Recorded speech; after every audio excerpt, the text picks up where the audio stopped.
Guys welcome to my channel. सबसे पहले जो भी नीट एस्पिरेंट को एमबीबीएस की सीट मिल गई है, चाहे गवर्नमेंट हो या प्राइवेट हो, सभी को कॉन्ग्रेचुलेशन। और आज मैं आया हूँ आपको कौन सी बुक पढ़नी चाहिए एमबीबीएस में, और कौन कौन से सब्जेक्ट आते हैं, और उन सब्जेक्ट में से रिलेवेंट बुक कौन सी है जो आपको इजी इजी रहेगी। तो एज़ पर द एनएमसी, जो न्यू ईयर स्टूडेंट है फर्स्ट ईयर एमबीबीएस, उनका टर्म शुरू हो रहा है 14 फरवरी को। और जैसे कि जब शुरुआत होगी तो डायरेक्ट सब्जेक्ट से नहीं होगी, उससे पहले फाउंडेशन कोर्स होता है। जनरली वो 1 मंथ का होता है, पर क्योंकि वो आपका कोरोना की वजह से लेट हुआ टर्म स्टार्ट, तो उसकी वजह से शायद 1 वीक का ही होगा फाउंडेशन कोर्स, और फिर देन रेगुलरली सब्जेक्ट वाइज हो जाएगा। तो फर्स्ट ईयर में 3 सब्जेक्ट होंगे: anatomy, physiology and biochemistry. Anatomy में एनाटॉमी के अंदर ही आ जाएगा हिस्टोलॉजी और एम्ब्रायोलॉजी। तो आज हम बात करेंगे कि कौन कौन सी बुक आती है और हमें कौन सी पढ़नी चाहिए, कौन कौन से। नीट जो आपने दिया है वो कुछ लोगों ने इंग्लिश मीडियम में दिया होगा, कुछ लोगों ने हिंदी में दिया होगा, कुछ लोगों ने गुजराती में दिया होगा, रीजनल लैंग्वेज में भी दिया होगा। पर अब जब आप एमबीबीएस में आओगे तब पूरा इंग्लिश हो जाएगा, पूरा इंग्लिश मीडियम। हाँ, तो मैं उस हिसाब से बताऊंगा आपको कि कौन से मीडियम को कौन सा इजी रहेगा। इंग्लिश मीडियम को तो इतना हार्ड नहीं लगेगा कोई भी बुक, पर जो रीजनल लैंग्वेज से आते हैं तो वो डायरेक्ट अगर इंग्लिश में आते हैं तो उनका थोड़ा दिक्कत रहेगा। तो हम उसी हिसाब से बताएंगे। पहले बात करते हैं एनाटॉमी की। तो एनाटॉमी में जैसे मैंने बताया कि एनाटॉमी के अलावा उसमें हिस्टोलॉजी और एम्ब्रायोलॉजी भी शामिल है। पर हिस्टोलॉजी और एम्ब्रायोलॉजी का इतना वेटेज नहीं है, शायद 20 से 30 मार्क का वेटेज है। जैसे अगर यूनिवर्सिटी में 2 पेपर आते हैं कि एनाटॉमी 1 और एनाटॉमी 2, और उसमें से हर एक का एम्ब्रायो और हिस्टो का मिला के शायद 20 मार्क का हो, और वो अकॉर्डिंग टू यूनिवर्सिटी चेंज होता रहेगा वेटेज, सभी में सेम नहीं होता। मैंने देखा है। तो अब मैं बुक दिखाऊंगा आपको कि कौन कौन सी बुक है और कौन कौन सी आपको मैं आप सजेस्ट कर सकता हूँ, और मैंने कौन सी पढ़ी थी। जब आप पढ़ेंगे तो वो आप 4 रीजन में पढ़ेंगे। सबसे पहले हेड एंड नेक, वो एक रीजन हो गया। फिर अपर लिम, वो एक रीजन हो गया। फिर एब्डोमेन, वो एक रीजन हो गया। पेल्विस, वो एक रीजन हो गया। और लोअर लिम। तो आपको पूरा एनाटॉमी उस इन रीजन में पढ़ना है, और उसके अलावा हिस्टोलॉजी और एम्ब्रायोलॉजी। एनाटॉमी में बहुत सारे लेखक हैं जिन्होंने एनाटॉमी लिखी है, पर जो हमारे रिलेवेंट है वो मैं बताता हूँ। सबसे पहले बीडी चौरसिया, वो कॉमन है, बीडी चौरसिया और विश्राम सिंह।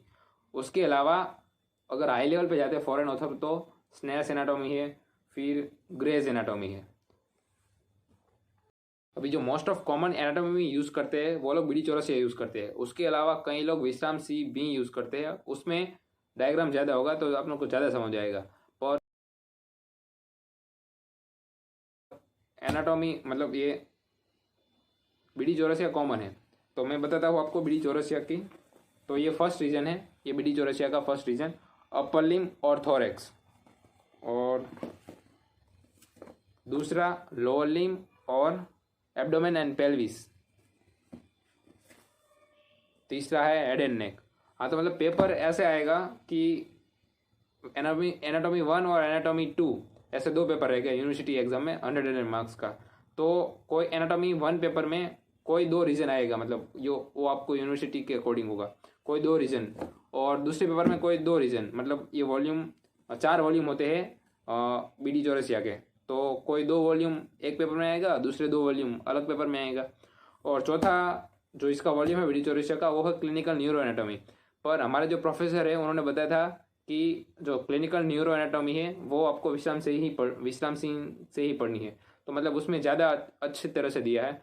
तो मैं भी आपको सजेस्ट करूँगा कि अगर कोई बीडी चौरसिया ले रहा है पढ़ने के लिए, तो जो उसका 4th वॉल्यूम है क्लिनिकल न्यूरो एनाटॉमी, उसके लिए आप भी विश्राम सिंह ही ले, या तो फिर पूरा विश्राम सिंह ले, कोई दिक्कत नहीं है। और अगर कोई आपको ऐसा लग रहा है कि कौन सा लूँ समझ नहीं आ रहा, तो क्या करें, मैं आपको लिंक दे रहा हूँ नीचे टेलीग्राम की, उसमें सारे PDF मिल जाएंगे। तो आपको जो सूटेबल लगे वो कोई एक आध चैप्टर या कोई भी एक आध टॉपिक पढ़ लीजिए उसमें से, फिर बाद में आप डिसाइड करना कि कौन सी बुक ले और कौन सी बुक ना ले।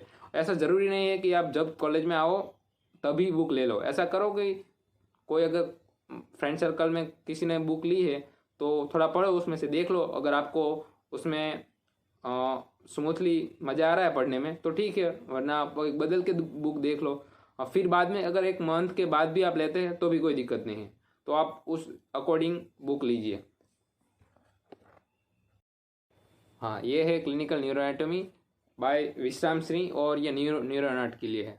हाँ, तो मैं सजेस्ट करूँगा कि ये आप जो फोर्थ वॉल्यूम है क्लिनिकल न्यूरो एनाटॉमी, वो आप विश्राम सिंह से ही पढ़े। तो सिस्टमेटिक एनाटॉमी के अलावा हमें ह्यूमन एम्ब्रायोलॉजी और ह्यूमन हिस्टोलॉजी भी पढ़ना है। हाँ, तो ह्यूमन हिस्टोलॉजी के प्रैक्टिकल हो गए तो उस हिसाब से आप डायग्राम देख के पढ़ सकते हैं, और इसका वेटेज सिस्टमेटिक एनाटॉमी से कम है। तो अगर आप पर्सनली नई बुक खरीदना नहीं चाहते हैं तो आप शेयर कर सकते हैं कि 3-4 लोगों के ग्रुप में एक ले लिया ऐसे, तो वो भी ठीक रहेगा। तो हिस्टोलॉजी एम्ब्रायोलॉजी के लिए इंदरबिंग सी की ये बुक है, मोस्ट ऑफ ने यही लिया है। और ह्यूमन हिस्टोलॉजी के लिए भी इंदरबिंग सी की है। अलावा भी कई सारी बुक है एनाटॉमी के लिए, पर वो हायर लेवल के लिए है, पर हमारे फर्स्ट ईयर के लिए इतना काफ़ी है। तो और उसके अलावा मैं बोला था कि इंग्लिश मीडियम और मतलब रीजनल लैंग्वेज के लिए अलग अलग मतलब मैं सजेस्ट करूँगा। पर इसमें जैसे मैंने बताया कि विश्राम सिंह और बी डी चौरसिया के अलावा ग्रेस एनाटॉमी, स्नेल्स एनाटॉमी भी है। पर जो लोग रीजनल लैंग्वेज से आए हैं और उनका इंग्लिश मतलब इतना अच्छा नहीं है, यहाँ मतलब समझ नहीं पाए, तो उनके लिए मैं सजेस्ट करूँगा कि वो अभी स्नेल्स एनाटॉमी वो अभी ना खरीदे। वो अगर पढ़ने की इच्छा है तो पीडीएफ से पढ़ सकते हैं। अगर ख़रीदना है तो बी डी चौरसिया या विश्राम सिंह में से आप खरीद सकते हैं, और मतलब वो मैं सजेस्ट करूँगा। देखो, फिजियोलॉजी की हम बात करते हैं तो फिजियोलॉजी में कौन कौन सी बुक है वो मैं बताता हूँ। तो सबसे पहले गाइटन एंड हॉल एक बुक है फिजियोलॉजी के लिए। फिर आती है essential of medical science, essential of physiology, वो सैम्बलिंग द्वारा लिखा गया है। फिर है इंदु खुराना, और है गैनन्स रिव्यू ऑफ फिजियोलॉजी। तो जो ये Guyton and Hall and Ganong's review है वो फॉरेन ऑथर है और स्टैंडर्ड बुक है। तो आप कुछ कुछ टॉपिक में प्रेफर कर सकते हैं, और मतलब जिसको ख़रीदना है वो ख़रीद भी सकते हैं। और उसके अलावा जो लोग रीजनल लैंग्वेज से है और अभी मतलब उनको मैंने बताया ऐसे इंग्लिश में अगर थोड़ी सी दिक्कत है तो ये तो बुक ना खरीदें, उनके अलावा वो खरीदे इसेंशियल ऑफ मेडिकल फिजियोलॉजी और बाय के सैम्बुलिंग। वो सबसे बेस्ट है भाई। वो मतलब आप एक बार पढ़ेंगे आपको समझ आ जाएगा। और बाकी जो बुक है उसमें मतलब लैंग्वेज जो यूज़ की है वो थोड़ी हाई लेवल लैंग्वेज है। और इन देखो, मैंने पर्सनली मैं बताता हूँ, इंदु खुराना ली थी सबसे पहले शुरुआत में, पर मैंने पीडीएफ से पढ़ के मतलब ऐसे कुछ सोचा नहीं था, सब लोग ले रहे थे, मैंने भी ले ली। पर वो पूरा साल ऐसे ही पढ़ी रही थी। फिर बाद में जब एग्ज़ाम आई तो मैंने फिर शिफ्ट हो गया था के सैम्बुलिंग पर।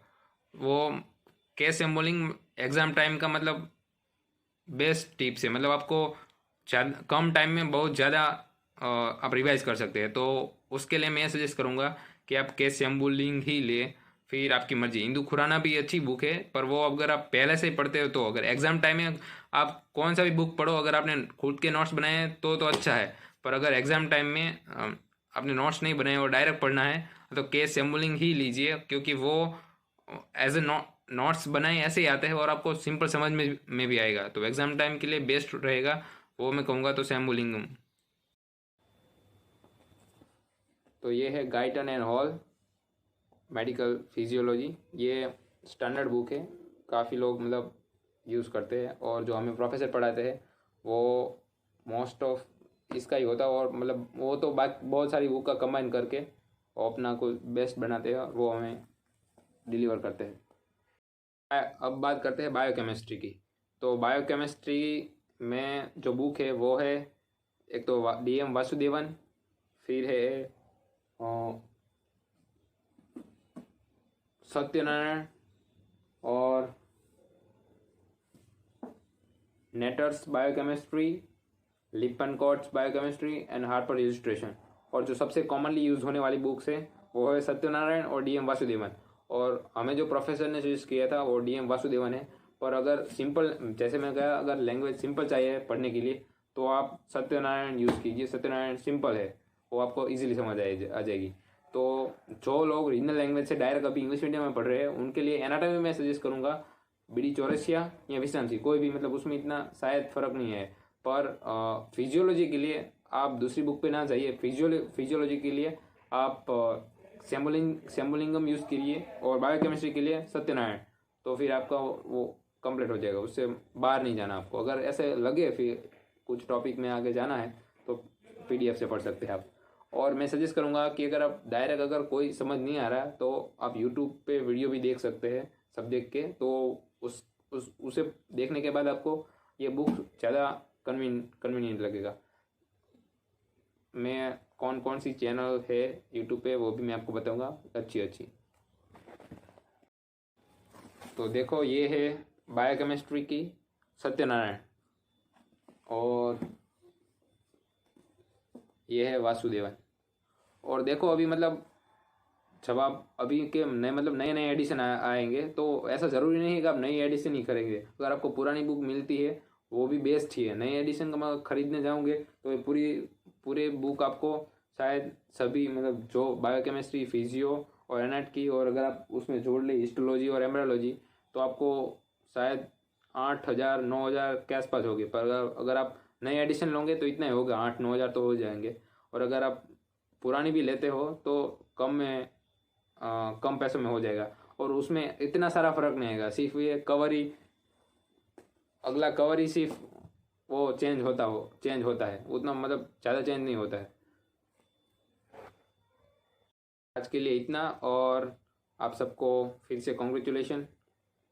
और मेरे एक्सपीरियंस है और मेरे दोस्तों के कुछ एक्सपीरियंस है वो मैं आगे आपको देते रहूँगा। जुड़े रहिए हमारे साथ। Thank you very much.